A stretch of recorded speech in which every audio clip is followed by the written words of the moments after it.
All right, it is 7:02. We're going to continue letting everyone into the meeting, but I want to be respectful of all of your time and kick this meeting off.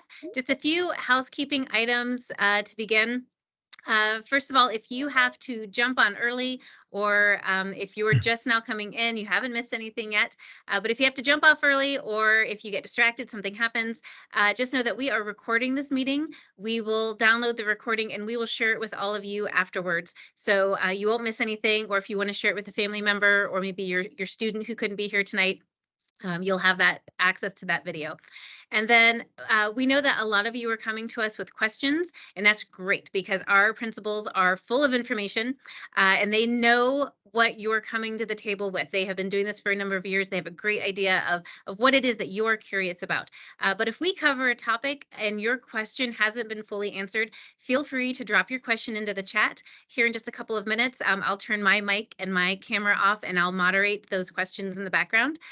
If you have a question that's specific to your child, especially if that involves sharing personal information about your child, we ask that you give us a phone call and have that discussion one-on-one.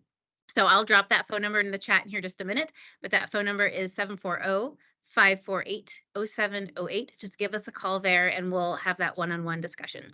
So with that, I'd like to turn the presentation over to our high school director, Mr. David Gillum. Hey, everybody. Welcome. Thank you for joining us this evening. I just want to congratulate you, and hopefully we have students on this call as well, and welcome you to our DACC family. So as of today, right now, we have 743 students accepted to DACC next school year. So that is juniors, so a 2-year commitment, and then we also have senior only programming. So welcome, congratulations. We hope to see you here on Wednesday evening for our acceptance celebration. But we're going to go ahead and we're going to get started. So again, congratulations. It really shows you the need and desire for career technical education in Delaware County with our large enrollment number there. So we're going to start with introductions real quick. This is our amazing admin team here. We've been together now for 4 years. So we'll start out from left to right. We have Ms. Trusley, who serves as our student services supervisor. We have Mr. Gaskell, who is our off-site and satellite principal. We have Mr. Herzog, who is with us this evening, serving in the role of assistant principal, as well as Mr. Weaver joining us this evening, who also serves in the role as assistant principal here at DACC. And then we are going to go to the next slide. So really want to talk about our mission and our vision and our core beliefs here real quick as we kick off this onboarding communication. So here at DACC, our mission is to empower, prepare, inspire, and connect. Okay, so what that means is we really want to empower our students so they can be able to determine their next steps after DACC. We want to prepare students with the knowledge, skills, and industry recognized credentials to be successful in that next step. We want to inspire students with meaningful, relevant, and engaging work and experiences. And last but not least, we want to connect students to business and industry so they can start to develop professional contacts now while they're in high school to really help them in their future careers. And then our hope, our vision is that as a result of coming to DACC for 1 or 2 years, their lives are now elevated. And then we also have our beliefs up there. I'm not going to read that verbatim, but just kind of give you an idea too of what we believe and want to bring that to the forefront. So talk a little bit about before school starting. So we're going to send out communication in mid-July in regards to preparing for a successful start of the school year. We have a parent to-do list, and we're going to speak briefly about those items real quick, just so you have an idea of expectations of what we need to get done before the start of the school year. So first off, our registration. So that's going to be available here starting acceptance celebration. So Wednesday evening. If you were able to join us in person, we will give you your registration. We will have computers set up too that you can go ahead and register while you're on campus. You certainly don't have to do that. We're going to also send automated emails to all of our parents, but please check your spam and your junk folders because the sender on that is going to be no reply at Delaware Area Career Center. So please keep that in mind. We're going to be sending communication out on Wednesday, and then registration includes, your health and your medical information, as well as student parking permit application, and then other pertinent DACC policies and procedures. It has our student handbook embedded within that registration. Moving forward, just like many of our home schools, everything's now like automated online. So we utilize Pay School Central for students to pay their lunches. So keep in mind too that our Pay School, it's unique to DACC. You wouldn't be able to still use that with your homeschool. So you're going to need to know your student 6-digit number. With that, you'll get that at scheduled pickup in August, and then you can go ahead and register an account. Please keep in mind you're going to have to do a different email address because they won't be able to sync that with the homeschool Pay School Central. And then we're also able to take check in regards to lunches. Moving right on to student fees. Okay, so we have 32 programs at DACC, and they all have different fees associated with those programs, anywhere from $100 to, I believe, cosmetology sitting at around $600 now. Okay, so it's going to vary. Our fees were just approved at our Board of Education meeting last Thursday. Okay, so those are not up yet on our website, but if you're curious about how much they cost, you can get on our website. You can look at a specific program because it's really going to be very close to that same amount.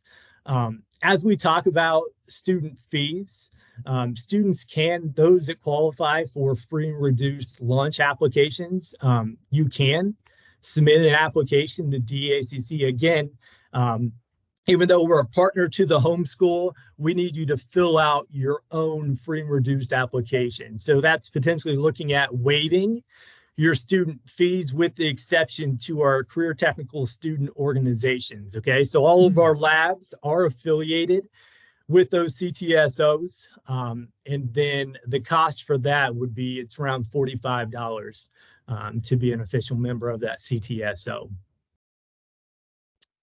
Our free and reduced lunch application, that'll come out in that mid-July communication because we have to have one on file starting the new fiscal school year.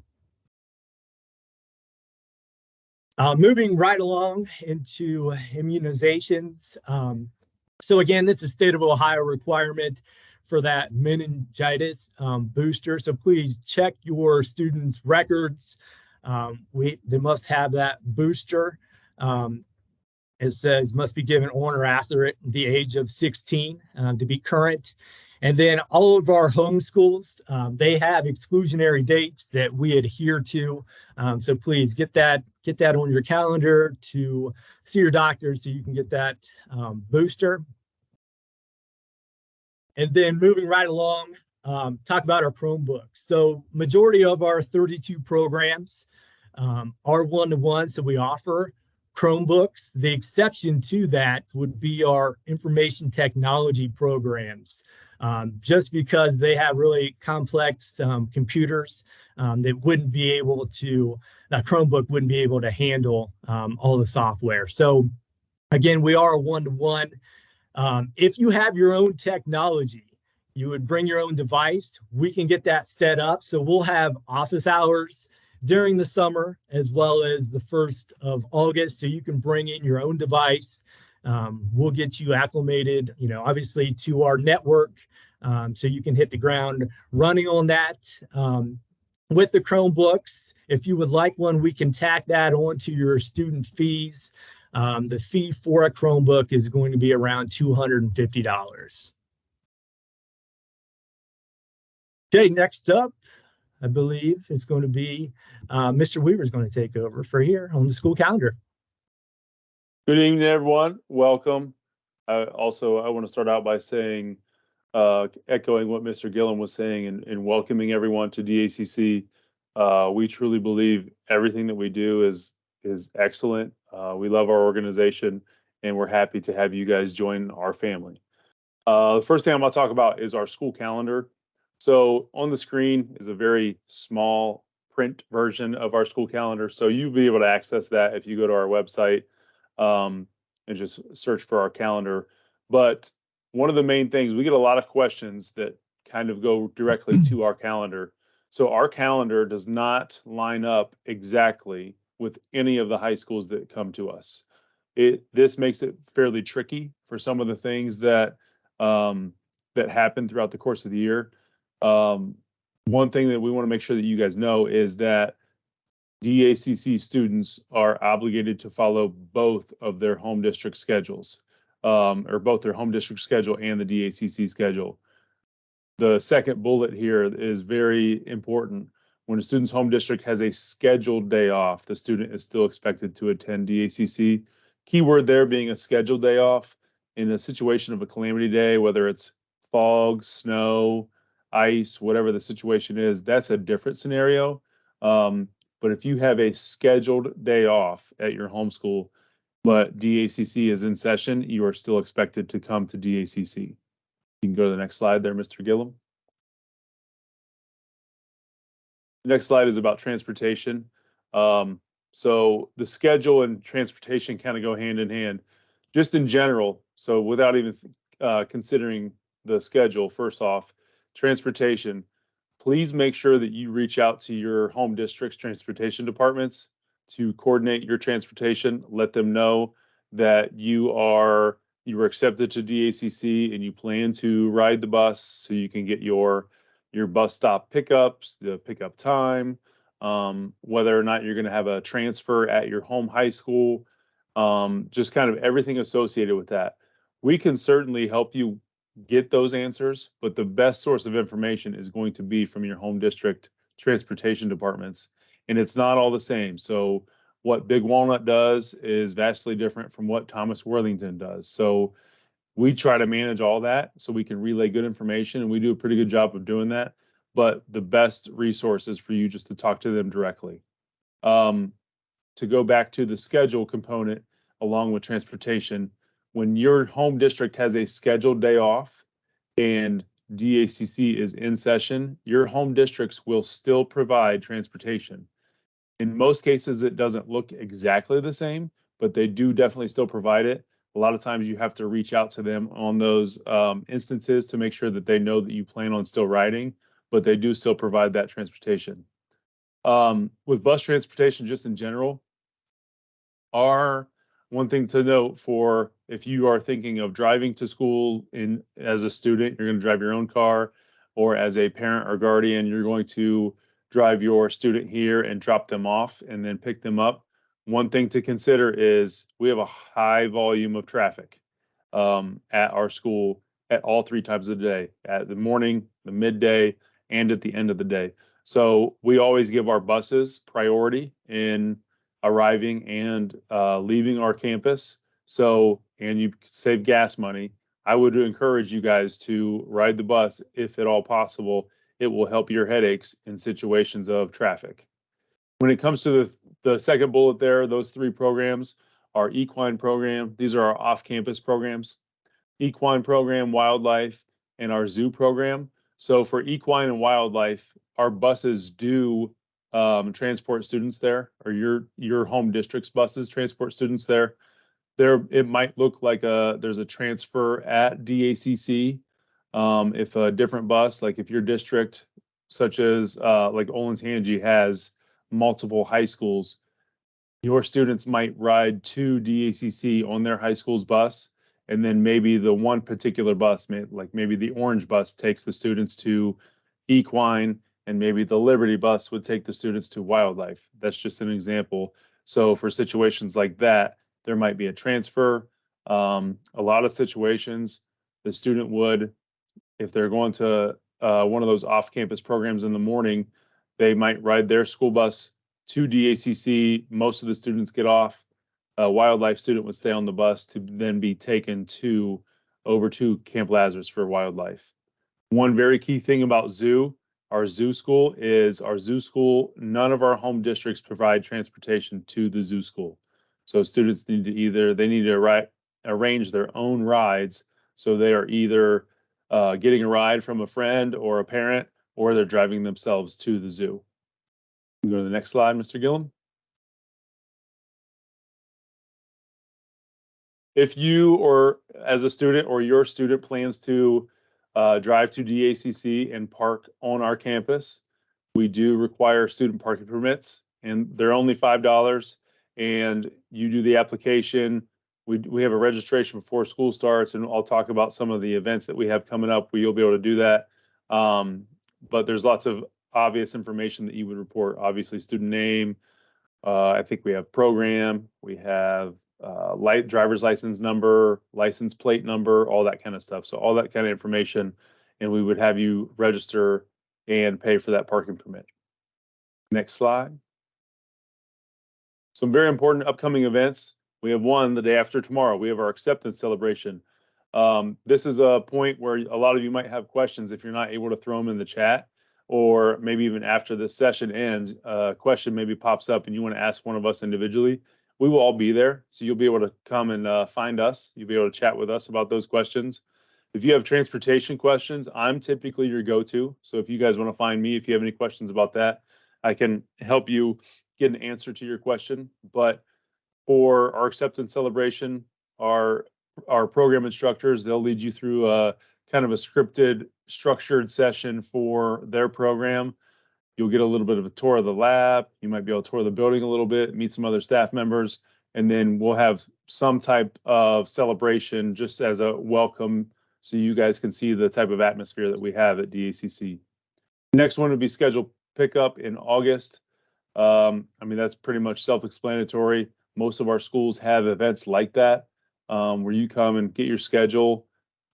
Your schedule, if you're just coming to us for lab, is pretty easy. I mean, it's pretty straightforward. There's not too much variance of what your schedule would be, but you would be able to troubleshoot any technology, get your Chromebooks, your passwords, fees, your parking permit. Our counselors would be there to be able to answer questions. We will be there to be able to answer any of your questions, and so forth. And then the first day of school for our new students is August 16th. It will be here before we know it.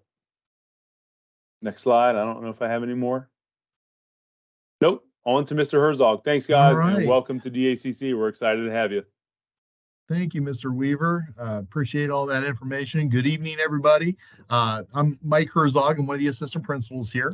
I'm going to take a few minutes here to describe and let you know about what the first day or the first days of school will look like here in the overall structure once the school year starts.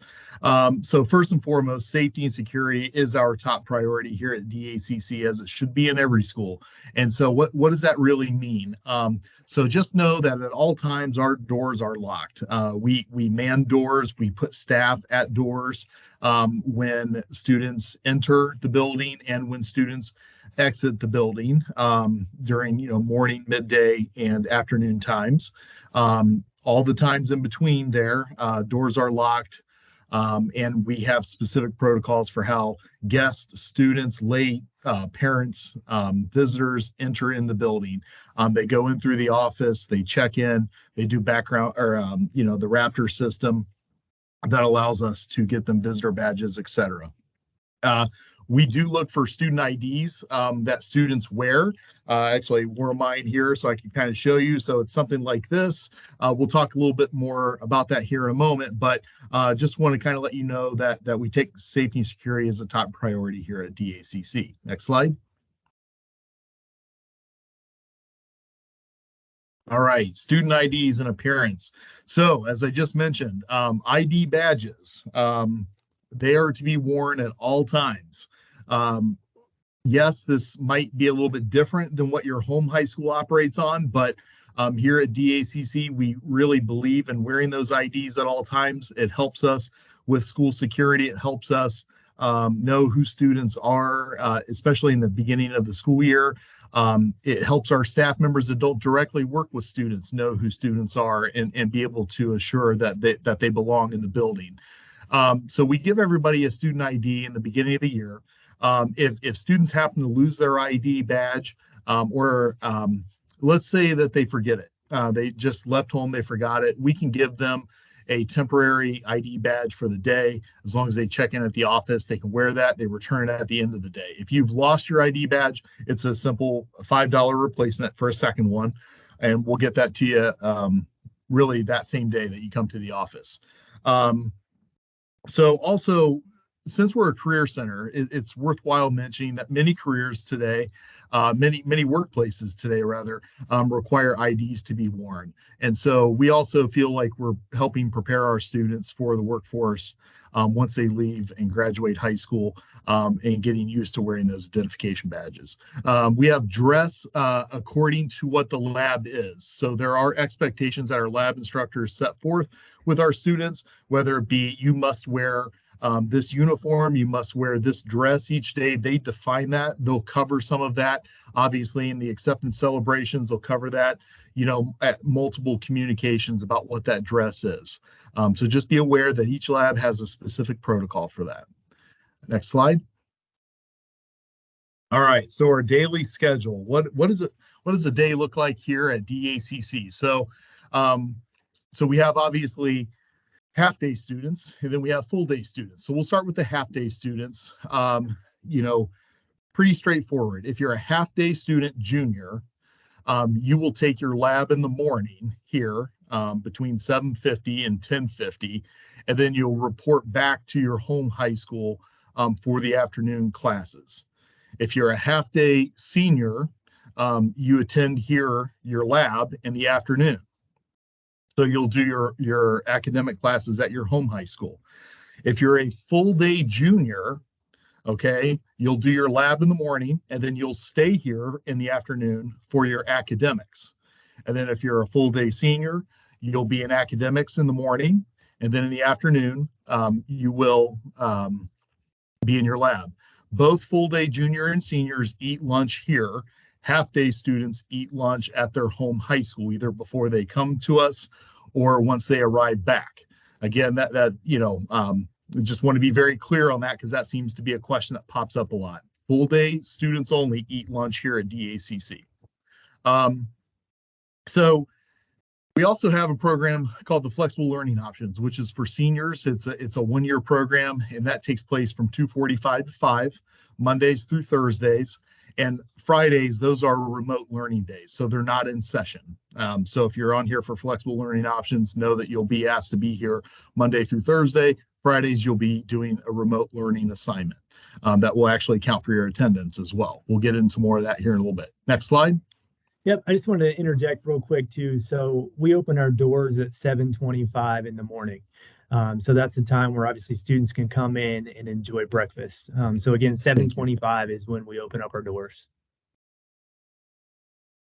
Thank you, Mr. Gillum. All right, so this is a slight schedule change compared to when you were here for open house. So this really pertains to our full day students that are here on the call. So starting next school year, the 23-24 school year, academics will be running in person Monday through Thursday, and Fridays will be remote. We haven't identified the exact start date Friday of that yet. It's either going to be September 8th or September 15th. We'll, of course, communicate that more clearly once we've determined which day that's going to be. But I want you to know that our academic teachers, and I'll get into the reasons why here in a moment, but we kind of want to go through what that looks like. Our academic teachers will be hosting office hours on Fridays for each of the subjects for students to be able to access them via Teams or through Canvas, which is our learning management system that we use here at DACC. I mentioned briefly earlier with flow, and this would apply for our full day students as well. Friday, even though during your academic time you would be at home, it still counts as a day of school. So schools still have to account for attendance those days. How we do things here at DACC is that we have our instructors give assignments that they deem are appropriate for where they're at in the curriculum, and also where they deem would take the average student that they have to complete that assignment in a given class period. The completion of those assignments, not how well you do on them, but completion of those assignments and engagement counts as your attendance mark for that day. So your instructors will literally have a deadline, and typically it's Sunday at 11:59 p.m. Come Monday, then they go back in and they mark attendance for Friday. Okay. We'll talk a little bit more about attendance here in a little bit, what that means and all that. But I just kind of wanted to let everybody know that this is a change that's coming for our next school year. We will have a small group of academic teachers that are present here in the building on Fridays. Their goal would be, or their purpose for being here would be to provide supervision for students. Should there be a transportation issue, or should there be some other circumstance where the student would have to stay that day for academics, we're going to have supervision. But the goal, and we'll get into that on the next slide. So Mr. Gillum, can you move to our next slide? There we go. Okay, why is DACC going to this model? Two major reasons. We're trying to teach. We consider ourselves to be on the cutting edge here at DACC, so we're always looking ahead, right?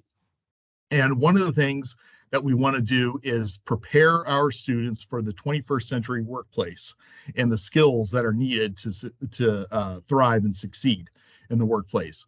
Obviously, one of the things that we've learned over the last couple of years is the importance of remote work, remote learning, and also use of independent learning and technology use. And so these are the tenets as to why we're moving to this model. There's one other reason here.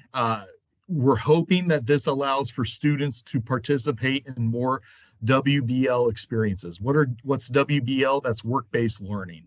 And that's where students are learning their field out in the workforce, as opposed to here at the Career Center. So with more time for students to be able to do that, we believe that they'll have better experiences and more opportunities. Next slide. All right, and how are we at DACC preparing our students to be successful in this model?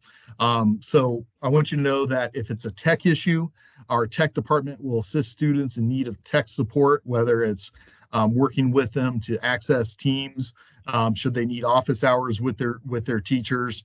Our teaching staff will be working in those first few weeks of the school year to assist students with independent learning needs, so that they can find success, helping them access the proper software pieces on their devices, so that they can maximize their learning and find success. So that's going to be a focal point at the beginning of the year, but it won't stop there. Our teachers are committed to working with our students when they are in person, to allow them, or really to assist them with getting the skills that they need to succeed. Next slide.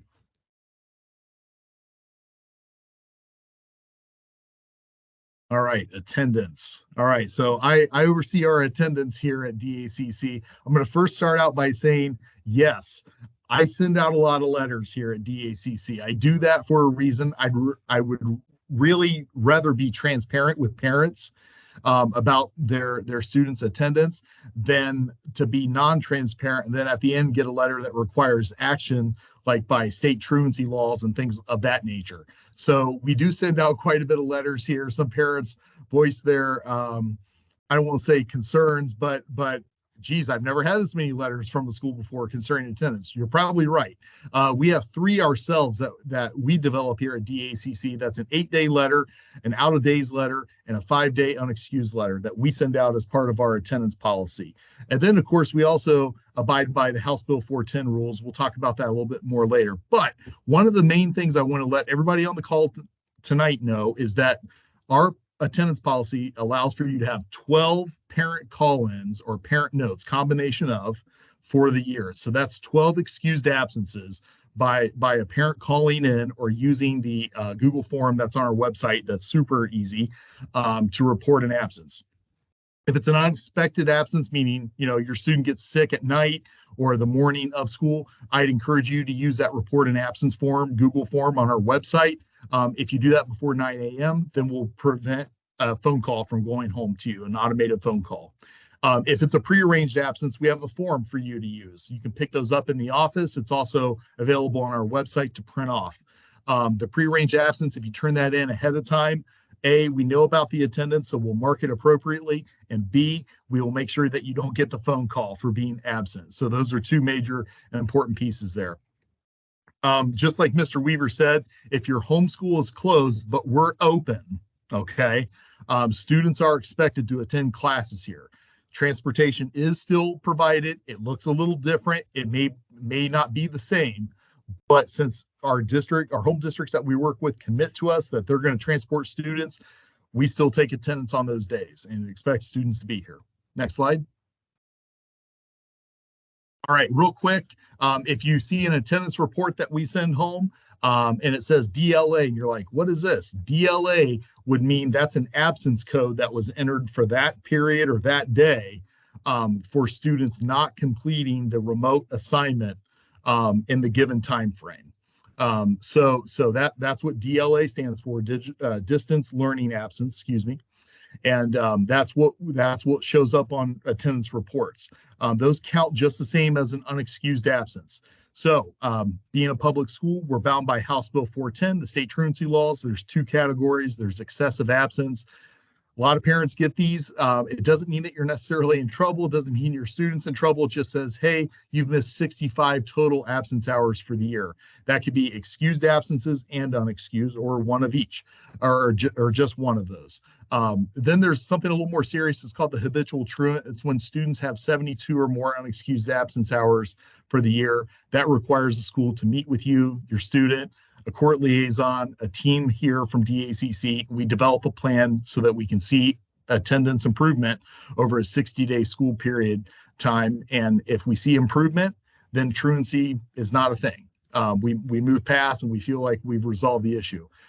Just know that if you have a medical note, you go to the doctor, you're sick, or you have some sort of condition that your doctor is working with you with, please give us that note. Let us have it on file so that we know when you call in, so-and-so is going to miss for this medical reason. We have something that we can use and code a medically excused absence in our system. And that would not count toward your excused absences or anything like that. Next slide. All right. Our DACC app. So staying connected is important, right? And obviously the greatest tool that we all have is our cell phones these days. So one of the things that I encourage you all to do is to go to the Google Play Store or the App Store. You can search Delaware Area Career Center. Make sure you search that name specifically, and you'll get our DACC app. There you'll see, you'll get updates, you'll get news, lunch menus, power school access, and attendance reporting ability as well. I think that's all I've got. Mr. Herzog, excuse me, I did have a question come in. Maybe this is for Mr. Weaver. Do equine students need to get a parking pass? Only if they're full day. So only if they take their academics at DACC. If they're half day, they don't need to get a parking pass for out there at the barn. And we posted the link to register for the acceptance celebration if you didn't already receive it, but the zoo acceptance celebration is on Wednesday at 6:30 at the zoo. So you do not need to register at the link we gave you if you are a zoo student. Well, we'll hang on for a few more minutes if you have any questions. Let's see, we got some coming in. Any options for DACC to help parents get together for the students' transportation, carpool, etc.? That is not something that we coordinate, but if you have friends who are coming, if you have neighbors, once students get into the labs, they really become tight-knit and get to know each other. There may be some transportation and carpool opportunities there. And then an iPad with a keyboard, would that be acceptable in lieu of a Chromebook? I believe our official statement is as long as it connects to our Wi-Fi, and your student is able to do their work on the device, then it's something Yeah. that they can use. Yeah, and I think it's important also to mention, I haven't seen too many iPads, but that doesn't mean that they can't be used. I'm sure that they can. I don't know if it was already mentioned, but I'll just mention that if it's your own device and there's tech issues, our tech department will help to an extent. But I think that they sometimes get to a point where it's maybe beyond their capacity with certain devices, and or if it's, an issue that they can't resolve. But they're pretty good. I mean, they'll help you as much as they can. All right, Mr. Herzog, are all medical appointments and or physician notes for illnesses excused Yeah. without counting against attendance? Yep, that's a great question. I'm glad that you asked that, whoever asked that.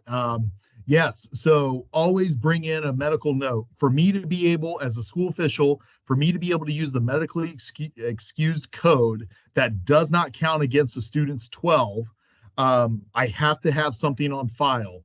Obviously, if we get audited for attendance purposes, I have to be able to show that I didn't just use the medically excused note just because I felt like it that day. So copies of that. It could be screenshots emailed into us. It could be the actual note, and we keep that in the student's attendance file on record. All right, Mr. Weaver, can you have multiple vehicles under the same parking pass? I don't know if we've had that before. I would say just have like the primary vehicle, and then if you're going to drive another one, put that tag in that vehicle. Ultimately, if we need to contact the student, we'll look at the tag and we'll be able to look up who the student is, and then we'll contact them. All right, and do zoo school students need to get Chromebooks? I believe they are a one-to-one program. I mean, they don't have to. They can always bring in their own device to get that squared away. And I'm sure you'll get more information about that at the zoo acceptance celebration. What would happen if a family had to move in the middle of the year? Would they get transferred to the nearest career center to where they're moving to? Yes. So I guess it's going to be dependent on what their max capacity is. So we do take transfers. Sometimes they go above our negotiated agreement for capacity of 25, but it's something we do work out with teachers. So I would assume the same thing would go to our surrounding career centers.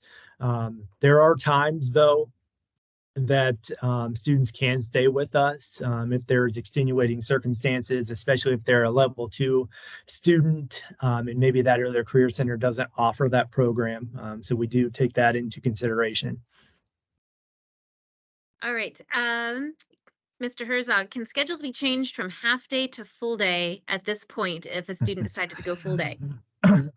So good question. I anticipated this one. Right now we do have a waiting list for our full day, as we can only accept so many students based on the staff that we have at this time. If you are interested in becoming a full day, you should work with your homeschool counselor now. They will indicate to our homeschool counselor that there's an interest there. I've instructed our counselors here to create a waiting list, and the goal is that we can get everybody in.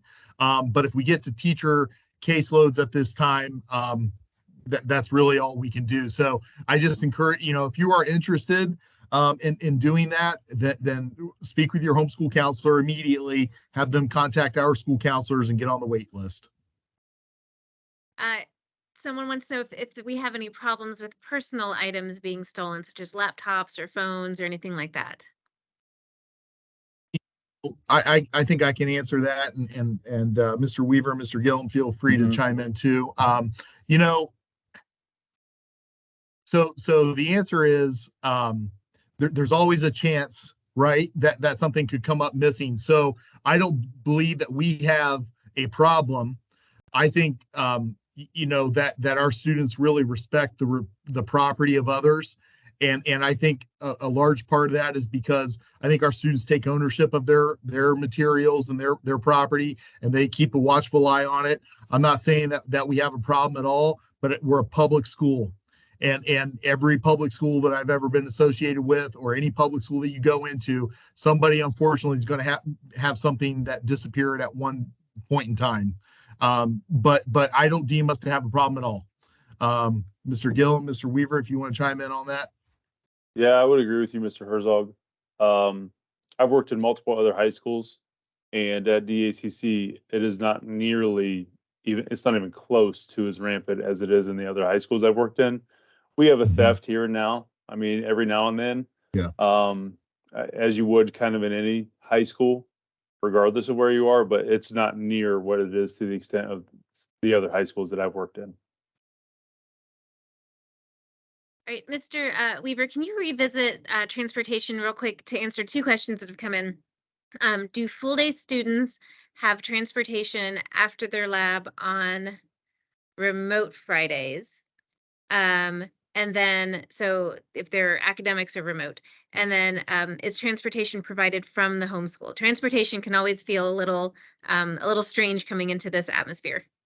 Yeah, it actually is very strange, and it varies from school to school. So one thing I would tell you too is once your students come to DACC and they start making friends with other students, they might kind of get confused with their others, like their friends from a different district, their bus schedule, because a lot of them are very different from each other. So the first question on a remote day, so what that would look like. So our most typical situation is a full day student would come to us in the AM for their lab. Our typical level 1 labs, our junior labs are in the morning, and then they would stay for academics in the afternoon. All of our districts do provide transportation at all three. So the morning, the midday, and end of day. The biggest hiccup is our homeschool districts transportation. They do not provide transportation to bus stops or to school from bus stops at the midday. So if a student needs to get home at the midday or needs to get to school at the midday, it is on them, on the student or in the family, to get the student either home if they're going home or to school if they're coming to school at that midday situation. But they do provide transportation to the homeschools from DACC. All right. And then here's a good one. Have we trialed the remote Friday approach from previous years? And if so, what was the feedback like for that? Yeah, I can respond to that. So we've been doing a version of this called Hybrid Friday since well before I was here. I believe it started in 2011. Hybrid Friday was an option where, and we run it this year. So we're kind of moving away from that because we're advancing in that spectrum. But Hybrid Friday is where students can qualify to be remote for their academics if they're a full day student by meeting criteria, meaning that they've had no disciplinary incidents the previous week.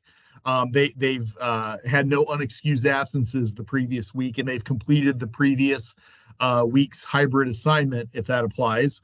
And then also if they have above a 72% in all of their classes here.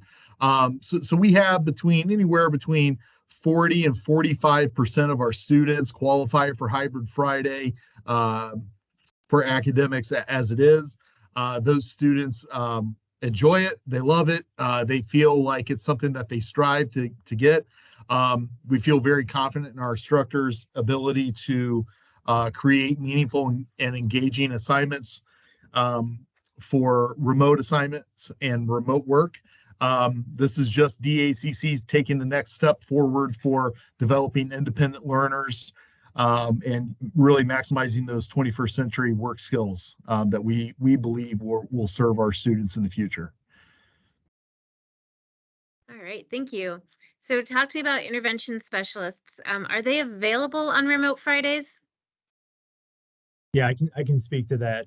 So I oversee special education for DACC. Yes, we will have intervention specialists here on site, as well as intervention specialists will be utilizing teams to meet with students individually to support them so they are successful.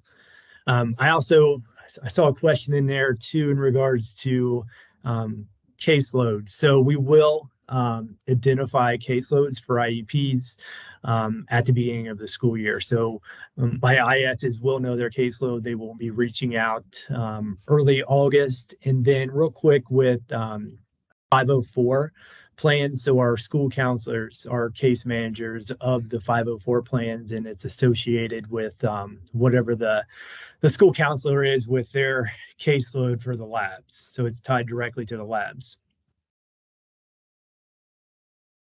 All right. And then one more question about parking permits. Are students able to get a parking permit before they get their driver's license, or should they wait until after they get that driver's license? I would wait till after you get your driver's license because there's going to be some information that is required when signing up for it that you won't have if you don't yet have your driver's license. I think we covered everything that showed up in the chat. If we didn't get your question, drop it back in there again. Otherwise, we'll hang on for a few minutes. Did we answer the question about a sports team? I just dropped that in there for anyone else listening. The question was, if a student is on a sports team at their home school and they have to leave early due to a game or match, is this excused? And we certainly want to make sure all of our students are able to participate in those activities. So we'll work with those students as they need it. Definitely for games or matches. But if it's going to be an everyday thing for practice, we do not accommodate for that. And to go along with that, our time schedule for our school day, our students are able to get home unless you're in one of our late afternoon programs. You'll be home. You'll be able to be back to school in time to make it for practice. Right.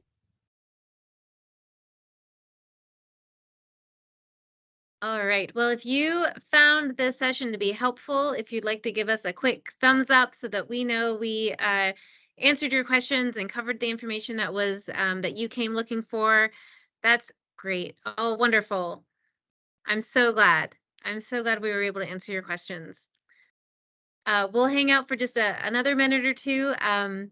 If you have anything else you need to know about, drop that into the chat. Otherwise, give us a call anytime. This is not the last that you will have access to our principals. They will be at acceptance celebration. You'll have more emails coming from us between now and August, so watch out for those emails in your inbox. And when is Chromebook pickup? I don't know if we've set that date yet for Chromebook pickup. Yeah, we haven't set that date. That'll be in that July communication of when you can pick those up.